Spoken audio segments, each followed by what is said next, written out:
ये कहानी है गौतम बुद्ध और एक दुखी भिखारी के बीच की बुद्ध मोरल स्टोरी, जिससे जीवन का बहुत अच्छा ज्ञान मिलता है। एक बार महात्मा बुद्ध एक गांव में अपने शिष्यों सहित घने पेड़ की छांव के नीचे बैठ थे।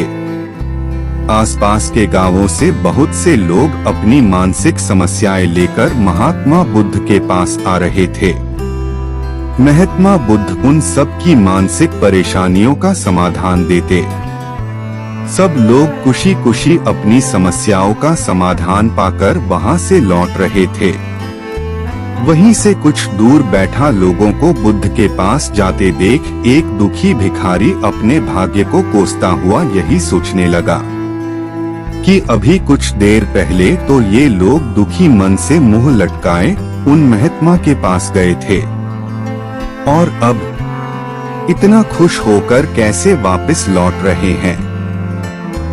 आखिर माजरा क्या है, जरा मैं भी जाकर देखूं कि वो महात्मा ऐसा कौन सा खजाना बांट रहा है इन लोगों को। वे इतने प्रसन्न हुए कि उनके चेहरे लाल हो गए।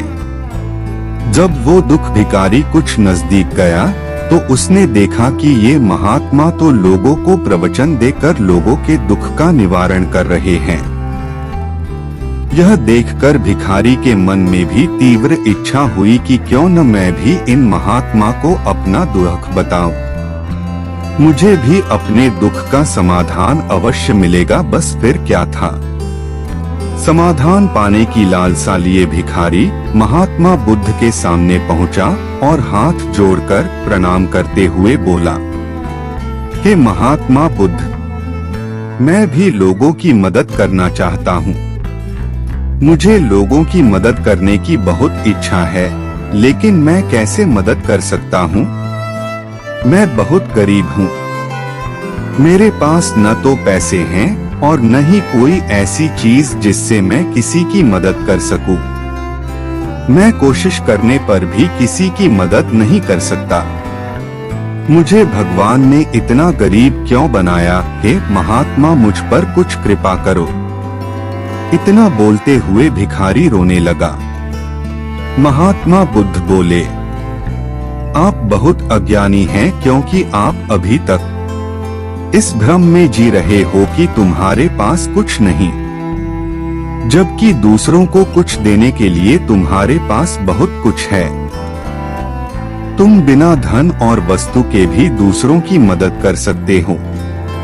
तुम्हारे पास जुबान है जिससे तुम मीठे शब्द बोलकर किसी के दुखी चेहरे पर मुस्कान ला सकते हो। इन्हीं शब्दों की ताकत से तुम किसी के भी टूटते हौसलों को फिर से मजबूत कर सकते हो। इन शब्दों की शक्ति से आप किसी के भी मन में सकारात्मक विचारधारा के बीज बो सकते हैं और उसे गलत रास्ते पर जाने से रोक सकते हैं। तुम्हारे दो हाथों से किसी भी कमजोर या लाचार व्यक्ति की सहायता कर सकते हो। आपके दो आंखें किसी अंधे को रास्ता दिखा सकते हैं। तुम किसी के लिए दुआ कर सकते हो। यह हो सकता है कि उनके बुरे काम फिर से हो जाएं। आप किसी के अच्छे स्वास्थ्य की कामना कर सकते हैं, लेकिन अज्ञानतावश तुम अब तक इस बात को समझ नहीं पाए और इस भ्रम में अब तक जीते रहे कि तुम्हारे पास मदद करने के लिए कुछ नहीं। किसी की मदद करने के लिए धन और वस्तु का होना अनिवार्य नहीं है। बिना धन और वस्तु के भी हम कई प्रकार से लोगों की मदद कर सकते हैं। महात्मा बुद्ध के ज्ञान से भरे ये सुंदर शब्द सुनकर भिखारी के चेहरे पर मुस्कान आ गई और वह खुशी से झूमता हुआ वहां से चला गया। इस बुद्ध मोरल स्टोरी से हमने क्या सीखा? दोस्तों, महात्मा बुद्ध की इन बातों से बहुत कुछ सीखा गया। आजकल बहुत से लोग यह सोचकर दुखी होते हैं कि मेरे पास ये नहीं है, बल्कि जो आपके पास है उसी में संतुष्ट रहना सीखें और बिना मतलब के लोगों की मदद करें। इन्हीं से आपको परम सुख की प्राप्ति होगी।